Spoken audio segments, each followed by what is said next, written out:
പുതിയൊരു വീഡിയോയിലേക്ക് എൻ്റെ എല്ലാ കൂട്ടുകാർക്കും സ്വാഗതം. ഓണമൊക്കെ അല്ലേ, അപ്പോൾ ഇന്ന് നമുക്ക് സദ്യ സ്പെഷ്യലായിട്ടുള്ള നല്ലൊരു സാമ്പാർ തയ്യാറാക്കാം.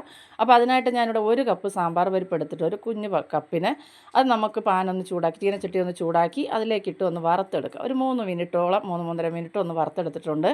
ഫ്ലെയിം കുറച്ച് വെച്ച് വറുത്തെടുക്കുക. ഇനി നമുക്ക് ഈ സാമ്പാർ പരിപ്പ് ഒരു പാത്രത്തിലേക്ക് മാറ്റി നല്ലതുപോലെ ഒന്ന് തണുത്തതിന് ശേഷം ഒന്ന് കഴുകിയെടുക്കുക. അപ്പോൾ നല്ലപോലെ ഒന്ന് കഴുകിയെടുത്തിട്ട് വരാം. ഇപ്പോൾ നമുക്ക് കഴുകിയെടുത്ത പരിപ്പ് നമ്മുടെ കുക്കറിലേക്ക് ചേർത്ത് കൊടുക്കുക. കുക്കറിൽ ചേർത്ത് കൊടുത്തതിന് ശേഷം അതിലേക്ക് 1/2 ടീസ്പൂൺ മഞ്ഞൾപ്പൊടി ചേർത്ത് കൊടുക്കുക. ഒരു 3/4 ടീസ്പൂണോട് ഉപ്പ് ചേർത്ത് കൊടുത്തിട്ടുണ്ട്. ഇനി ഇതിലേക്ക് നമുക്ക് ഒരു 1.5 കപ്പ് വെള്ളവും കൂടെ ഒഴിച്ച് കൊടുത്തതിന് ശേഷം ഇതൊന്ന് വേവിച്ചെടുക്കണം. അപ്പോൾ ഇത് പൊങ്ങി തിളച്ച് നമ്മുടെ കുക്കർ മൂടി വൃത്തികേടാവാതിരിക്കാനായിട്ട് ഞാൻ 1 ടീസ്പൂൺ വെളിച്ചെണ്ണ നമ്മുടെ ഈ പരിപ്പിലേക്ക് ഒഴിച്ച് കൊടുത്തിട്ടുണ്ട്. അപ്പോൾ തിളച്ചിങ്ങനെ പൊങ്ങി വരത്തില്ല കേട്ടോ. ഇനി നമുക്ക് കുക്കർ മൂടി ഒരു 3 വിസിലൊന്ന് അടുപ്പിച്ചെടുക്കാം. ഇപ്പം നമ്മുടെ പരിപ്പ് നല്ലപോലെ വെന്ത് വന്നിട്ടുണ്ട്. കുക്കറിൻ്റെ പുറത്ത് ഒട്ടും തന്നെ ആയിട്ടുമില്ല കേട്ടോ. അപ്പോൾ ഇനി നമുക്കിതാ നല്ലപോലെ ഒന്ന് കാണുമ്പോൾ തന്നെ അറിയാം നല്ലപോലെ വെന്തിട്ടുണ്ട്. ഇനി നമുക്കിതിലേക്ക് വെജിറ്റബിൾസൊക്കെ ചേർത്ത് കൊടുക്കണം. അപ്പോൾ ഈ ഒരു പരുവത്തിന് നമ്മുടെ പരിപ്പ് വെന്ത് കിട്ടിയിട്ടുണ്ട്. ഇനി നമുക്കിതിലേക്ക് ഞാൻ കുറച്ച് ചുവന്നുള്ളി ചേർത്ത് കൊടുക്കുന്നുണ്ട്. അതുപോലെ തന്നെ പടവലങ്ങ കുറച്ച്, ക്യാരറ്റ് ഒരെണ്ണം, അതുപോലെ കുറച്ച് വെള്ളരിക്ക. ഇനി നമുക്ക് വേണ്ടത് കുറച്ച് അമരയ്ക്ക. ഇപ്പോൾ പച്ചക്കറി എൻ്റെ കയ്യിലുള്ളതെല്ലാം ഞാൻ എടുത്തിട്ടുണ്ട്. ഇനി നമുക്ക് കുറച്ച് മത്തൻ ചേർത്ത് കൊടുക്കാം. ഇനി നമുക്ക് ഒരു പൊട്ടറ്റോ അരിഞ്ഞത് ചേർത്ത് കൊടുക്കാം. ഒരു 3 പച്ചമുളക്, അതൊന്ന് നടുവേ പിളർന്നിട്ട് അങ്ങ് ഇട്ടാൽ മതിയാവും. ഇനി നമുക്കിതിലേക്ക് ആവശ്യത്തിനുള്ള വെള്ളം ഒഴിച്ചിട്ടുണ്ട്. ഒരു വഴുതലങ്ങയും കൂടെ ചേർത്ത് കൊടുക്കാം. അതിന് ശേഷം നമുക്കിതെല്ലാം കൂടെ ഒന്ന് മിക്സാക്കി എടുക്കാം. ഇനി ഇത് നമുക്ക് ഒരൊറ്റ വിസിൽ അടുപ്പിച്ചെടുക്കാം. ഒരു വിസിൽ മാത്രമേ അടുപ്പിച്ചെടുക്കാവൂ. അപ്പോൾ അത് അവിടെ റെഡിയായി വരുന്ന സമയം കൊണ്ട് ഞാനൊരല്പം വെളിച്ചെണ്ണ ഒഴിച്ച് കൊടുത്ത് ഒരു പാനിലേക്ക് നമുക്ക് ഈ വെണ്ടയ്ക്കയെല്ലാം ഒന്ന് വഴറ്റിയെടുക്കാം. അപ്പോൾ വെണ്ടയ്ക്കയുടെ ഒരു വഴുവഴുപ്പ് ഉണ്ടല്ലോ, അത് പോകുന്നവരെ ഒന്ന് നല്ലപോലെ ഒന്ന് വഴറ്റിയെടുക്കുക. ഒന്ന് നിറം മാറി വന്നാൽ മതി. ഒരുപാട് അതിൻ്റെ പച്ച നിറമൊന്നും മാറിപ്പോകേണ്ടതില്ല. ഒന്ന് നിറം മാറി ആ വഴുവഴുപ്പ് ഒന്ന് മാറുന്നവരെ ഒന്ന് വഴറ്റിയെടുക്കുക. ഇപ്പോൾ നമ്മുടെ വെണ്ടയ്ക്ക ഇവിടെ റെഡി ആയിട്ടുണ്ട്. നമുക്കിത് മാറ്റി വയ്ക്കാം. ഈ സമയം നമ്മുടെ പരിപ്പും പച്ചക്കറിയൊക്കെ എന്താ പരുവായെന്ന് നോക്കാം.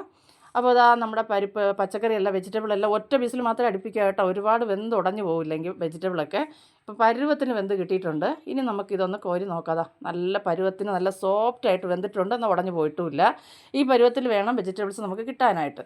ഇനി ഇതിലേക്ക് ഞാൻ ഇതാ ഒരു തക്കാളി അരിഞ്ഞത് ഇട്ട് കൊടുത്തിട്ടുണ്ട്. അടുപ്പൊന്ന് ഓണാക്കിയതിന് ശേഷം ഒരു തക്കാളി അരിഞ്ഞിട്ട് കൊടുക്കുക. അതുപോലെ തന്നെ ഞാൻ ഒരു മുരിങ്ങക്കോൽ എടുത്ത് വെച്ചിട്ടുണ്ട്. ഒരെണ്ണം ഒരു മുരിങ്ങക്കായ അത് കട്ട് ചെയ്തത്, അതും കൂടെ നമുക്ക് മുറിച്ച് ഇട്ട് കൊടുത്ത് ചെറിയ പീസായിട്ട് മുറിച്ചെടുത്ത് ഇട്ട് കൊടുത്തിട്ടുണ്ട്. അപ്പോൾ ഇതൊക്കെ നല്ല പിഞ്ച് മുരിങ്ങയ്ക്ക് ആയതുകൊണ്ട് നേരത്തെ ഇടാട്ടെ, ഇട്ടാൽ വെന്ത് ഉടഞ്ഞ് അതിൻ്റെ നാര് മാത്രമേ നമുക്ക് കിട്ടത്തുള്ളൂ. ഇനി ഇതിലേക്ക് ഞാൻ എടുത്തേക്കുന്നതെന്ന് പറഞ്ഞാൽ ഒരു 3-3.5 സ്പൂൺ എടുത്തിട്ടുണ്ട് നമ്മുടെ സാമ്പാർ പൊടി. അതും കൂടെ ചേർത്ത് കൊടുത്ത് കലക്കി ഒഴിച്ചതിന് ശേഷം നമുക്ക് ആവശ്യത്തിനുള്ള പുളിവെള്ളം കൂടെ ചേർത്ത് കൊടുക്കാം. സാമ്പാർ പൊടി മാത്രമേ ഞാനിവിടെ എടുത്തിട്ടുള്ളൂ കേട്ടോ. അപ്പം നമ്മൾ വീട്ടിൽ തയ്യാറാക്കുന്ന സാമ്പാർ പൊടി തന്നെ മതിയാവും.